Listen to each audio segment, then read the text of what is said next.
तो बच्चों अब तक हम लोगों ने वैल्यूएशन ऑफ शेयर्स में नेट एसेट बेसिस मेथड या आपका ब्रेकअप वैल्यू मेथड या इंट्रिंसिक वैल्यू मेथड के बारे में डिस्कशंस किया था, जिसमें मैंने आपको लगभग 6 प्रॉब्लम इंक्लूडिंग बच्चों एग्जांपल्स एंड प्रैक्टिकल प्रॉब्लम करवाए थे। एंड जहां तक हमारे बुक का सवाल है, हमारे पास जितने क्वेश्चन से लगभग खत्म हुए।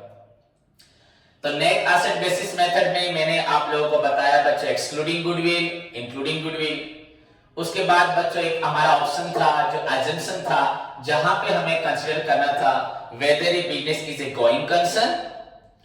सो बच्चों आपको एसेट्स को उसी तरह से ही आपको कैलकुलेट करना होता है बाय कंसीडरिंग बच्चों आपका डेप्रिसिएशन जो भी हो। एंड और एक अजम्पशन जो था आपका बच्चों, अजम्पशन जो था जिसके ऊपर भी आधार करके हम लोग बच्चों आपका वैल्यूएशन ऑफ शेयर निकालते हैं under net asset basis method में, वो आपका था जहां पे where a business is being बच्चों आपका लिक्विडेटेड, जहां पे बिजनेस बंद होने वाला है। तो वहां पे आपको एसेट्स की बुक वैल्यू से डेप्रिसिएशन को कंसीडर करते हुए वैल्यूएशन करने की बजाय हमें रियलाइजेबल वैल्यू को कंसीडर करना पड़ता है। ओके, सो दो अजम्पशन थे, वेयर बिजनेस बच्चों आपका गोइंग कंसर्न या लिक्विडेटेड, फिर एक्सक्लूडिंग गुडविल, इंक्लूडिंग गुडविल, ये मैं आपको डिटेल में बता चुका हूं। एंड जहां तक equity share, preference share, both shares are available होते थे, उसके बारे में एक प्रॉब्लम किया है। एंड जहां पे प्रीफरेंस शेयर होते हुए बहुत सारे कंडीशंस होते थे, प्रीफरेंस शेयर को आप लोग कैपिटल देंगे, डिविडेंड भी देंगे, आप प्रीफरेंस शेयर को सिर्फ कैपिटल देंगे, या प्रीफरेंस शेयर को सिर्फ बच्चों आप डिविडेंड देंगे, या आपको प्रीफरेंस शेयर को कुछ भी नहीं देना। तो 4 कंडीशंस के बारे में बताया था, जहां तक बुक्स में आपका 3 कंडीशंस के बारे में लिखा हुआ है, एग्जांपल भी करवाया था। एंड फाइनली बच्चों समटाइम्स कंपनी अगर आपका बोनस शेयर इश्यू करती है, तब हमें कैसे वैल्यूएशन ऑफ शेयर करना होता है, इसके बारे में भी हमने डिस्कशंस किया था। तो जहां तक नेट एसेट बेसिस का सवाल है बच्चों, वो हमारा कंप्लीट हो चुका है। सो मूव टू दी बच्चों, हमारा आज का जो टॉपिक है वो आपका है सेकेंड मेथड, जो है आपका वैल्यूएशन ऑफ शेयर बच्चों अकॉर्डिंग टू आपका अर्निंग कैपेसिटी मेथड। आपको अर्निंग कैपेसिटी मेथड में किस तरह से वैल्यूएशन ऑफ शेयर करना होता है। सो दिस इज योर बच्चों second method, valuation of shares बच्चों आपका according to earning capacity. Earning capacity या बच्चों इसको बोलते हैं यील्ड, ओके, और बच्चों बोला जाता है आपका मार्केट वैल्यू मेथड। जैसे हमारे पास बच्चों डिफरेंट नेम थे फॉर आपका नेट एसेट बेसिस मेथड में, नेट एसेट बेसिस मेथड, या आपका बोला जाता है आपका ब्रेकअप वैल्यू मेथड, या आप लोग बोल देते उसको आपका intrinsic value method. So similarly बच्चों यहां पे भी हम द सेकेंड मेथड डिस्कशन करने वाले हैं आपका, that is your valuation of share according to earning capacity, या आपका यील्ड बेसिस, या आपका मार्केट वैल्यू मेथड। ओके, तो बच्चों यहां पे हमें वैल्यूएशन ऑफ शेयर करते वक्त बच्चों 3 वेरिएशंस मिलते हैं, 3 वेरिएशंस। अब ये 3 वेरिएशंस क्या है, हमें उसको भी ध्यान से देखना है, समझना है, एंड उसकी प्रैक्टिकल प्रॉब्लम को भी प्रैक्टिस करना है बच्चों, विद एग्जांपल्स पहले करने हैं। तो जो भी हो बच्चों, जहां तक आपका ये टर्म अर्निंग कैपेसिटी या यील्ड या बच्चों मार्केट वैल्यू का सवाल है, इसे बच्चों यील्ड बेसिस बोलते हैं। तो ये एक्चुअली है क्या? तो बच्चों सिंपली अगर हम वेरिएशंस के थ्रू जाएंगे समझ पाएंगे, या नहीं तो बच्चों इस टर्म को भी आप ध्यान से देखें। हमारा जो आज का टर्म है बच्चों, that is your valuation of share according to earning capacity. पहली बात, मैं आपको सारी थ्योरी डिक्टेट कर चुका हूं, तो थ्योरी में किसी को डाउट नहीं है, थ्योरी आपके पास अवेलेबल है, सिर्फ आपको आज समझना है, नोट सभी के पास है। बच्चों हम लोग इससे पहले करते थे वैल्यूएशन ऑफ शेयर आपका on the basis of net assets, जो आपका बच्चों टोटल एसेट से माइनस करते थे आउटसाइडर्स बच्चों लायबिलिटी। टोटल एसेट से हमें एट प्रेजेंट कितना लायबिलिटी पेमेंट करना है, देने के बाद जो बचता है that is your net asset divided by your number of बच्चों शेयर। इतना करने से हमें वैल्यूएशन ऑफ शेयर मिलता था। बट दिस टाइम बच्चों हमारे शेयर का वैल्यू सिर्फ आपके एसेट पे डिपेंड नहीं करेगा, आपके एसेट पे डिपेंड नहीं करेगा। आपकी अर्निंग कैपेसिटी क्या है बच्चों। समटाइम्स क्या होता है, किसी के पास एसेट्स कम भी हो सकती है, ज्यादा भी हो सकती है, बट उसकी अर्निंग कैपेसिटी बेसिक बच्चों। एक किसान के पास बहुत एसेट है, उसकी अर्निंग कैपेसिटी क्या है। अगर अर्निंग कैपेसिटी उसकी नहीं है, दैट्स व्हाई द बैंक उसको लोन देने में हिचकिचाता है। क्यों? एक किसान बच्चों बैंक से करोड़ों लोन नहीं ले सकता, उसके पास 100 एकड़ 200 एकड़ जमीन है, बिकॉज उसके पास अर्निंग कैपेसिटी नहीं है, अर्निंग सोर्स नहीं है, जिससे कि बैंक को किसी प्रकार का भरोसा नहीं होता कि किसान अगर लोन लेता भी है तो उसको प्रॉपर्ली यूटिलाइज करेगा एंड फ्यूचर में हमें बच्चों रिटर्न देगा। तो बैंक अगर उसको लोन देता है वो 30, 40, 50,000 तक ही लोन देता है, ज्यादा लोन नहीं दे सकता। Whereas बच्चों छोटा सा दुकानदार भी बच्चों लाखों लोन ले सकता है। तो डिफरेंस बच्चों हमारा यहाँ पे एसेट्स नहीं है, यहाँ पे बच्चों अर्निंग कैपेसिटी भी है। तो यहाँ पे मायने सिर्फ हमारा नहीं रखता कि हमारी एसेट्स कितनी है, हमारी अर्निंग कैपेसिटी भी हमारी वैल्यू को इंडिकेट कर सकती है, रिप्रेजेंट कर सकती है, मार्केट में हमारा वैल्यू बढ़ या कम सकता है। क्लियर? सो बाय कंसीडरिंग बच्चों अर्निंग कैपेसिटी, हमने क्या किया, बुक ने क्या किया बच्चों, हमारा और एक सोर्स बच्चों निकला और एक मेथड निकला वैल्यूएशन ऑफ शेयर। तो जहां पे हमारी एसेट्स किसी प्रकार की मायने नहीं रखती, एक फ्रेशर मार्केट में उतरा, बिजनेस स्टार्ट किया, अर्निंग बच्चों बहुत आप एनर्जेटिकली ब्रिस्कली बच्चों वो अर्निंग कर रहा है, तो डेफिनेटली उसका वैल्यू बच्चों बढ़ेगा बिकॉज ऑफ बच्चों अर्निंग कैपेसिटी। ओके, समझ में आया बच्चों? सो इसीलिए बच्चों आपका अर्निंग कैपेसिटी मेथड को कंसीडर किया जाता है। ओके, तो इसमें जो 3 वेरिएशंस है, आपका पहला वेरिएशन है बच्चों वैल्यूएशन ऑफ शेयर बच्चों earning capacity according to your rate of return. बच्चों आपका रेट ऑफ रिटर्न मेथड, कितना आपको रिटर्न मिलता है, कितना रेट में रिटर्न मिलता है, रेट आपका कितना परसेंट बच्चों आपको रिटर्न मिलता है, rate of return. Second variation जो आपका है बच्चों दैट इज योर, इसको मैं ए लिख देता हूं, this is your B. Clear? Second है बच्चों आपका price earning ratio and third है बच्चों आपका प्रोडक्टिविटी फैक्टर।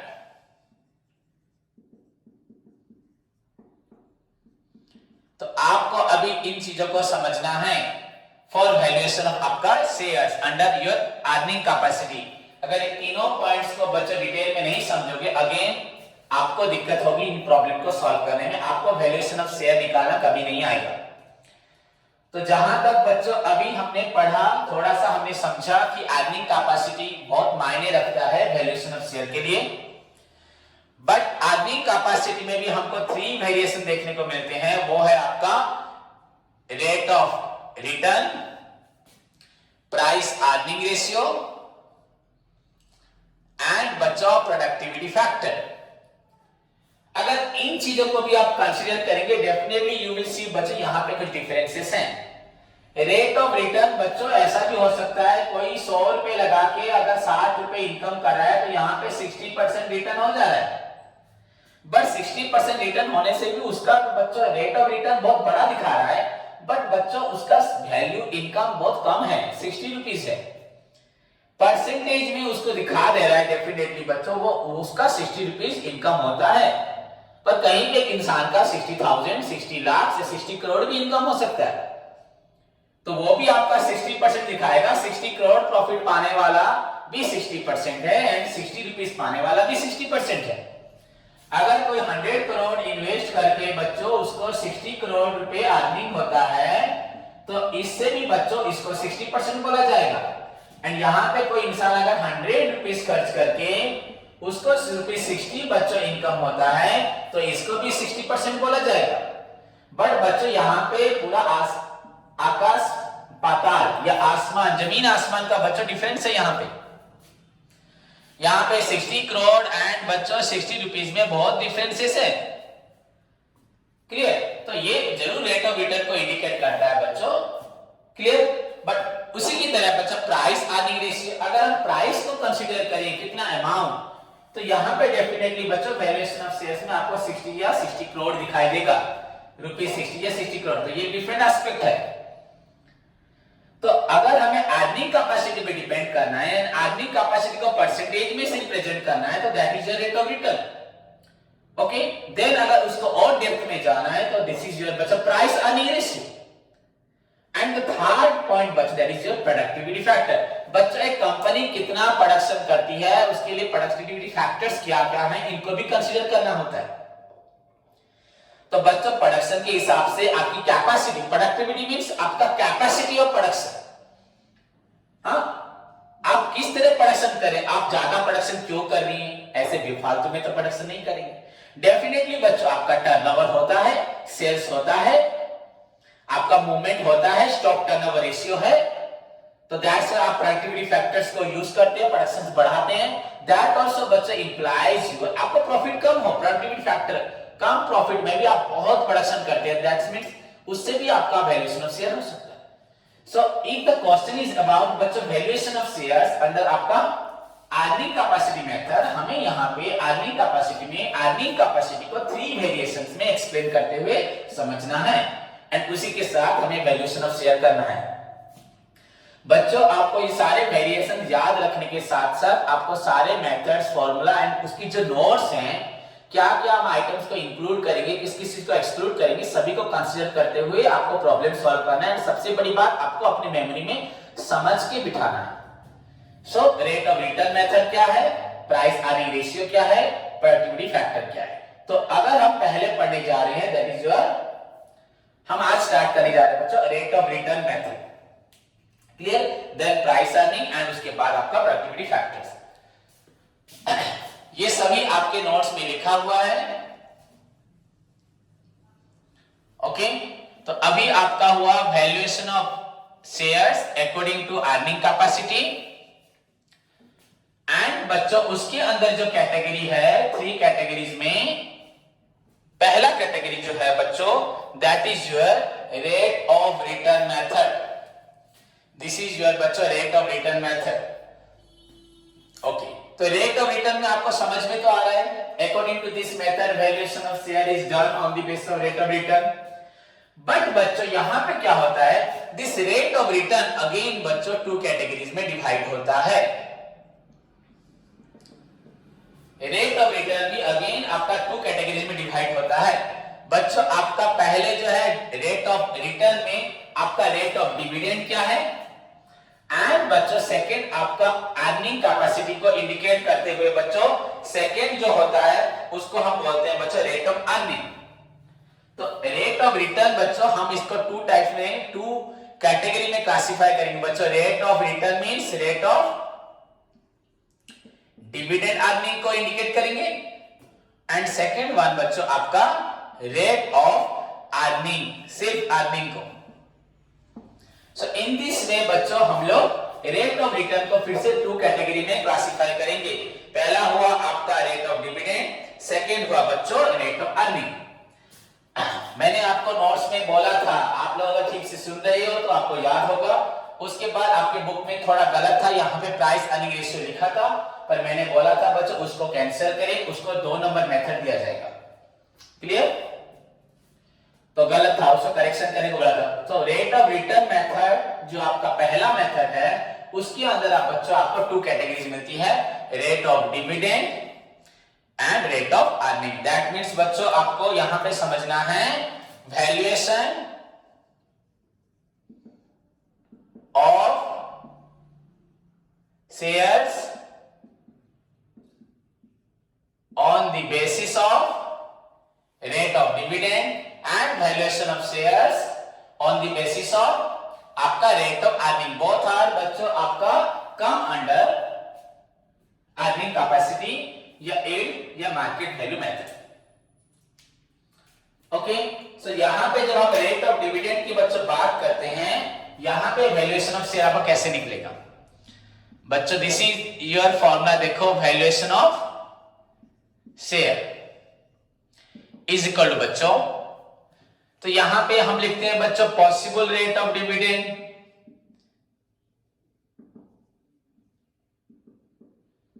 डिविडेंड आप पॉसिबल या एक्सपेक्टेड रेट ऑफ डिविडेंड कितना हो सकता है, कितना हो सकता है, एक्सपेक्टेड अनुमान हमने किया। ओके, एंड बच्चों नॉर्मली आपको कितना मिलता है, normal rate of dividend into बच्चों आपका paid of value of shares अगर हम करें तो दैट्स डिफरेंट बच्चों, पर एक्चुअली सपोज हमें मिलता है 5% मिलता है, एंड बच्चों इस बार हमें एक्सपेक्ट हो रहा है 8%। सोच लो बच्चों, पॉसिबल हमारे लिए हो रहा है बच्चों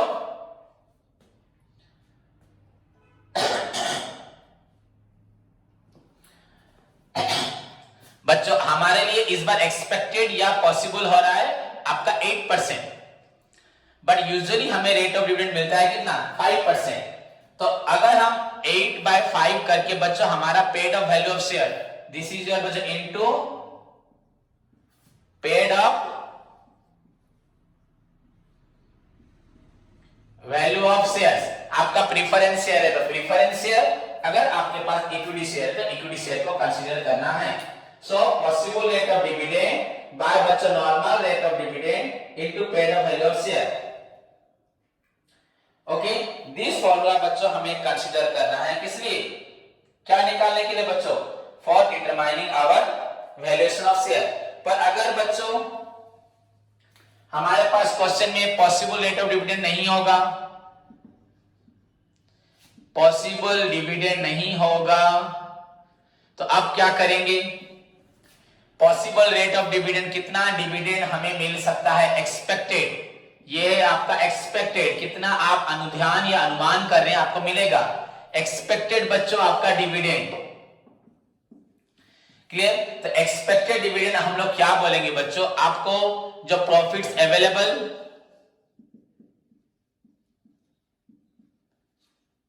आपका प्रॉफिट अवेलेबल बच्चों कितना है, ओके, डिविडेंड देने के लिए प्रॉफिट अवेलेबल, जितना भी प्रॉफिट है आपका फॉर डिविडेंड, डिविडेंड देने के लिए आपके पास कितना प्रॉफिट है, डिवाइडेड बाय बच्चों आपके पास कितना कैपिटल एम्प्लॉयड है, या टोटल शेयर बच्चों कितना है, कितना आपके पास टोटल पेड अप शेयर्स है, total paid up equity share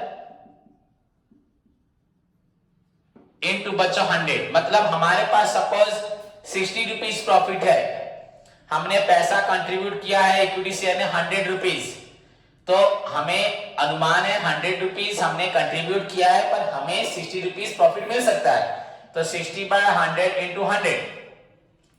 okay, suppose मैं 60 छोड़ता हूं, यहां बच्चों 8 लिखता हूं, क्या लिखता हूं 8, हमने ऊपर 8 लिखा था, तो हमें लग रहा है 8 रुपए प्रॉफिट होगा, हमने खर्च किया है 100 रुपीज, तो 8/100 आपका प्रॉफिट अवेलेबल है कितना, 8, सारे खर्च को मीट करने के बाद टोटल पेड ऑफ वैल्यू है 100 इंटू 100, तो हमें कैंसिल होने से हमें कितना रिटर्न मिलेगा लग रहा है 8%। मतलब बच्चों समझे हमारा रिटर्न कितना होगा, हमने कैपिटल लगाया है 100 रुपीज, इस बार हमें लग रहा है कि प्रॉफिट्स अवेलेबल हमारे लिए कितना प्रॉफिट होगा, डिविडेंड 8 रुपीज।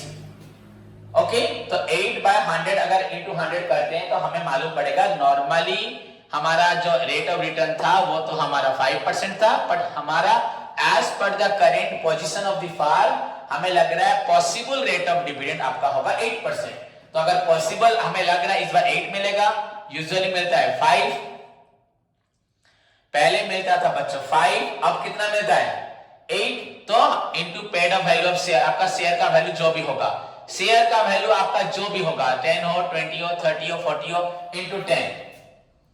अब बच्चे सोचेंगे सर ऐसा क्या किया आपने, अब देखो मैं समझाता हूं बच्चों, आपका जब शेयर का वैल्यू 10 था जब शेयर का वैल्यू 10, ये इसका फॉर्मूला किसका बच्चों, वैल्यूएशन ऑफ शेयर,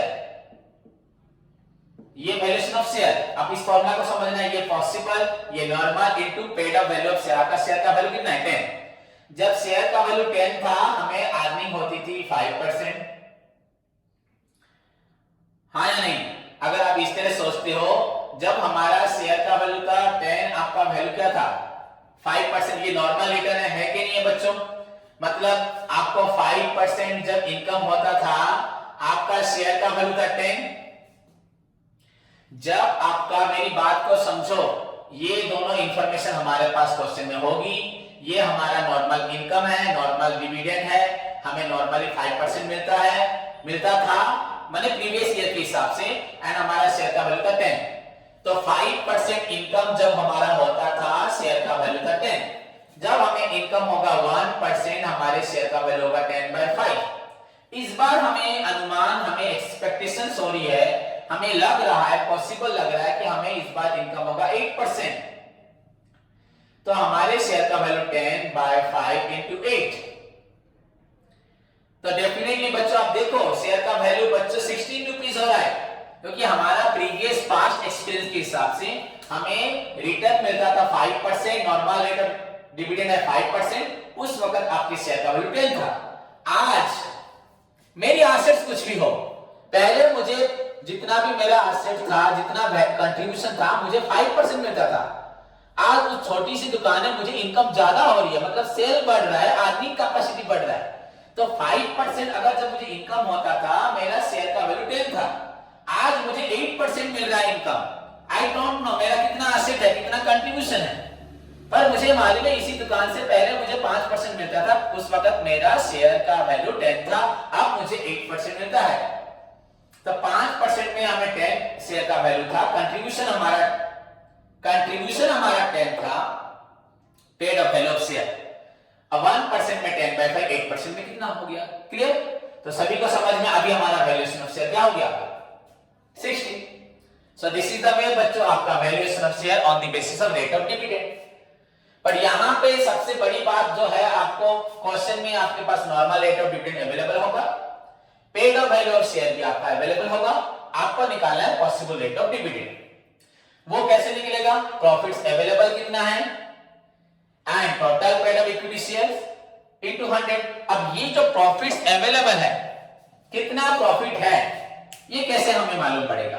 अगर बच्चों प्रॉफिट्स हमारे पास क्वेश्चन में गिवन है हुआ, उस प्रॉफिट में से हमें टैक्स देना है, तो हम टैक्स को माइनस करेंगे। क्लियर? अगर प्रॉफिट हमारे पास है, उसमें से हमें टैक्स देना है, तो टैक्स को माइनस करेंगे। अगर हमें कोई रिजर्व रखना है, तो रिजर्व को माइनस करेंगे। अगर बच्चों हमें किसी प्रकार का डिविडेंड किसी को देना है, प्रीफरेंस शेयर को, तो उसको माइनस करेंगे। मैंने यहां लिखा है प्रॉफिट अवेलेबल फॉर डिविडेंड, किसका? अगर इक्विटी शेयर का है, इक्विटी शेयर का होगा, तो हमारे पास प्रॉफिट इतना निकला। सपोज ये हमारा प्रॉफिट हुआ 10,000, उसमें से हमें टैक्स देना है, तो पहले क्या होगा, टैक्स को माइनस करेंगे। उसके बाद बच्चों क्या होगा, टैक्स माइनस करने के बाद हमें जो मिलता है, उसमें से अगर हमें रिजर्व रखना है, रिजर्व रखेंगे। उसके बाद बच्चों रिजर्व रखने के बाद अगर हमें प्रीफरेंस शेयर कुछ भी इस ईयर, प्रेजेंट ईयर का डिविडेंड देना है, that is current year dividend, या अगर क्यूमुलेटिव प्रीफरेंस शेयर है, वहां पे हमें देना है बच्चों जितने भी एरियर्स ऑफ डिविडेंड होंगे, तो उनके परसेंटेज के हिसाब से हमें डिविडेंड देना है। तो आफ्टर कंसीडरिंग बच्चों दिस 3 पॉइंट्स, profit से, so these are the adjustment in respect of your profits available for dividend of equity shares। तो इक्विटी शेयर का पैसा देने से पहले प्रॉफिट में से हमें क्या क्या माइनस करना है, क्या क्या नहीं करना है, तो उन पॉइंट्स को जो मैंने आपको नोट में लिखवाया था उसको फॉलो करना है। तो इन तीनों पॉइंट्स को बच्चों एडजस्ट करने के बाद जो आंसर निकलेगा, that is your profit available, कितना प्रॉफिट बचता है। क्लियर? उसके बाद आपका इक्विटी शेयर कितना था, 800, इससे आपका निकल जाएगा आपका पॉसिबल रेट ऑफ डिविडेंड, या आपका बच्चों expected rate of dividend. Expected rate of dividend हो या बच्चों आपका पॉसिबल रेट ऑफ डिविडेंड हो। पॉसिबल या एक्सपेक्टेड, मैं आपको अब बोल रहा था एक्सपेक्टेड, इसको बोलते हैं एक्सपेक्टेड। तो ये कैसे निकलेगा? Profit available by total paid up into 100. Clear? So this is your बच्चा rate of dividend method. And जहां तक बच्चों रेट ऑफ अर्निंग का सवाल है, आई डोंट थिंक किसी को प्रॉब्लम होगा. बच्चों ये भी सिमिलर ही है. यहां पे बच्चों पॉसिबल रेट ऑफ अर्निंग, बस सेम थिंग को possible rate of earning by normal rate of earning. अब आप देखो यहां पे डिविडेंड को हम फॉलो कर रहे थे, यहां पे डिविडेंड को काट के हमने किया अर्निंग को फॉलो किया. बस सेम थिंग है. Paid of value of share. Okay. जो जहां तक बच्चों अगर आपका रेट ऑफ अर्निंग मेथड का सवाल आता है तो अगेन वहां पे हमें देखने को मिलता है possible rate of earning, excuse me, उसके बाद बच्चों normal rate of earning by again बच्चों paid of value of share. तो this is the formula for बच्चों आपका हुआ रेट ऑफ अर्निंग. मतलब डिफरेंस क्या है? यहां पे रेट ऑफ अर्निंग एंड ये this is your rate of dividend. अब एक स्टूडेंट सोचेगा सर रेट ऑफ डिविडेंड क्या है, रेट ऑफ अर्निंग क्या है? तो इसी में बच्चों हमें थोड़ा सा कंफ्यूज होगा, तो हमें रेट ऑफ अर्निंग निकालना पड़ेगा. तो यहां पे नॉर्मल रेट ऑफ अर्निंग तो क्वेश्चन में गिवन डेफिनेटली होगा. Paid of value of share भी होगा, जैसे वहां पे possible rate of dividend, normal rate of dividend question में था. बट अगर बच्चों यहां क्वेश्चन आता है तो ये है what is your possible rate of earning. So बच्चों पॉसिबल रेट ऑफ अर्निंग हम कैसे निकालेंगे? अब अगेन बच्चों पॉसिबल रेट ऑफ अर्निंग का फॉर्मूला क्या होगा? वैसे ही सोच लो आप लोग. पॉसिबल रेट ऑफ अर्निंग का फॉर्मूला क्या होगा? ये आपका था into paid of value of. सभी क्लास को पूरा एंड तक अच्छे से सुने, अपने आप डाउट क्लियर हो जाएगा. जैसे वहां possible rate of dividend by normal dividend into आपका पेड ऑफ वैल्यू शेयर, यहां possible rate of earning by normal rate of earning बच्चों इनटू आपका हुआ paid of value of share. तो दोनों सेम है, बस यहां पे ये पॉसिबल रेट ऑफ अर्निंग या एक्सपेक्टेड अर्निंग को हमें कैसे निकालना है? बच्चों प्रॉफिट अवेलेबल हमारे पास कितना प्रॉफिट है बाय कैपिटल एम्प्लॉयड, वही एक ही बात बच्चों, हमने कितना पैसा लगाया है. ओके, बोथ के लिए, इक्विटी शेयर के लिए इक्विटी शेयर करना है तो प्रॉफिट अवेलेबल. हाँ आप बोलो सर प्रॉफिट अवेलेबल मतलब प्रीफरेंस शेयर को डिविडेंड वगैरह देने के बाद प्रॉब्लम में समझ आ जाएगा. बच्चों हमारे पास जो भी प्रॉफिट था मैंने यहां लिखा था, ये प्रॉफिट ऑफ द कंपनी. इस कंपनी से प्रॉफिट कौन लेगा? शेयर होल्डर से लेंगे बच्चों. Preference share, equity share. Okay, इस प्रॉफिट से टैक्स को माइनस किया, रिजर्व को माइनस किया एंड डिविडेंड. इसकी प्रॉफिट को दो लेंगे ना, तो डिविडेंड ऑफ बच्चों प्रीफरेंस शेयर जो फिक्स होता है उसको भी दे दिया. अब जो बचा ये प्रॉफिट है, इसको सिर्फ कौन लेगा? Equity share. इसको सिर्फ बच्चों इक्विटी शेयर और कोई नहीं लेगा.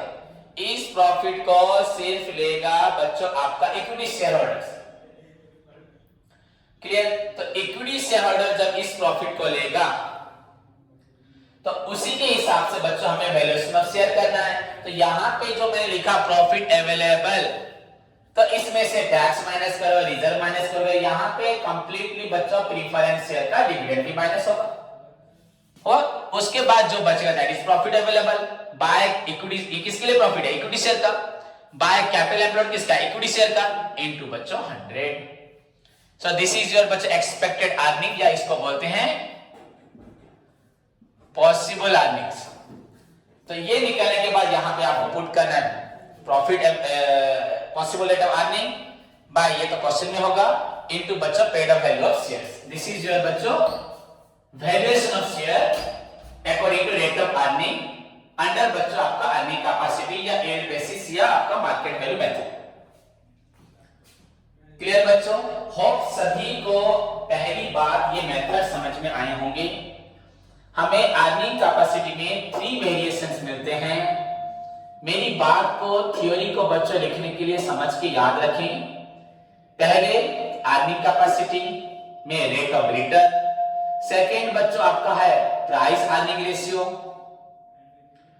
ओके, एंड थर्ड बच्चों है प्रोडक्टिविटी फैक्टर्स। तो price earning and productivity factor को अभी इग्नोर करते हैं।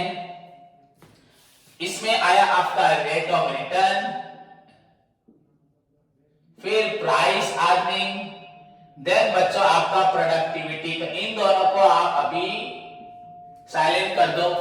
समझना है रेट ऑफ रिटर्न। तो रेट ऑफ रिटर्न में फिर दो वेरिएशन है। रिटर्न कैसे होता है, एक डिविडेंड में और एक बच्चों अर्निंग में। लगभग बच्चों सिंपल है, बट कुछ डिफरेंसेस हैं। रेट ऑफ डिविडेंड इस मेथड को हम लोग कहां फॉलो करते हैं, एंड रेट ऑफ अर्निंग कहां फॉलो करते हैं। तो इसमें कुछ कंफ्यूजन होता है बच्चों। कंफ्यूजन क्या है बच्चों? कंफ्यूजन ये है कि रेट ऑफ डिविडेंड का मतलब एक नैरो सेंस में कुछ शेयर होल्डर्स होते हैं सिर्फ अपने डिविडेंड पे ध्यान देते हैं कि हमें कितना कंपनी दे रही है, तो वहां पे शेयर्स का वैल्यूएशन करने के लिए हमें डिविडेंड ध्यान देना होता है। पर बच्चों जो रेट ऑफ अर्निंग है, डिविडेंड अर्निंग में ये फर्क है बच्चों। डिविडेंड जो हम लोग ले लेते हैं कंपनी की शेयर होल्डर्स, अर्निंग मतलब कंपनी की अर्निंग क्या है बच्चों। कुछ शेयर होल्डर्स अपने डिविडेंड की बजाय कंपनी की अर्निंग कैपेसिटी पे फोकस करते हैं।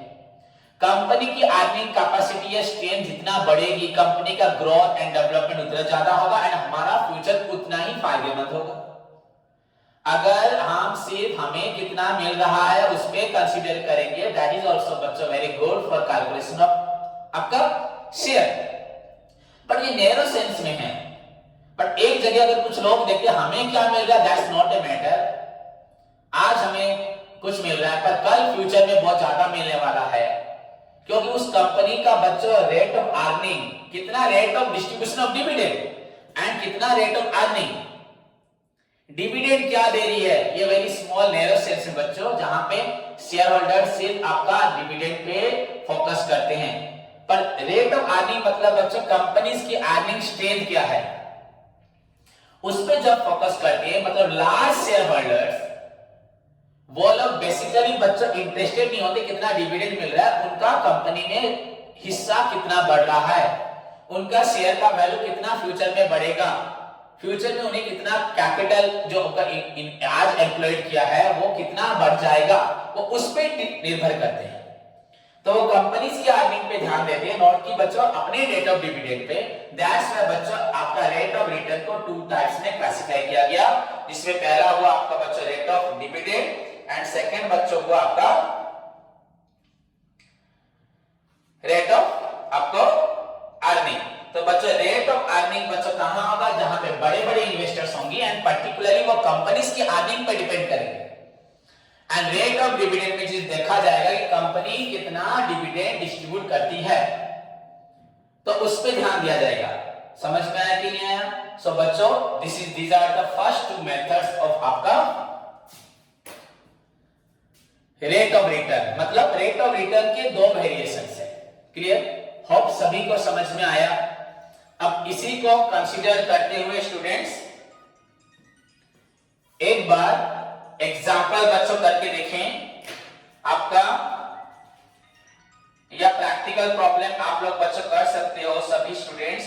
क्वेश्चन नंबर 2 आपकी बुक से बच्चों, क्वेश्चन नंबर 2 या नहीं तो एग्जाम्पल नंबर 6 खुद प्रैक्टिस करके देखें। मैंने यहां पे लिख दिया क्या क्या माइनस करना है, टोटल प्रॉफिट से tax, reserve and dividend of preference share. उसके बाद प्रॉफिट निकलेगा, प्रॉफिट के बाद आपको डिवाइड करना है कैपिटल एम्प्लॉयड इनटू 100, तो आपका निकलेगा एक्सपेक्टेड रिटर्न्स। उस एक्सपेक्टेड अर्निंग से आपको डिवाइड करना है नॉर्मल अर्निंग, ये क्वेश्चन में होगा, into paid up value of share. तो सभी कोशिश करें एटलीस्ट बच्चों करने का योर एग्जांपल। ओके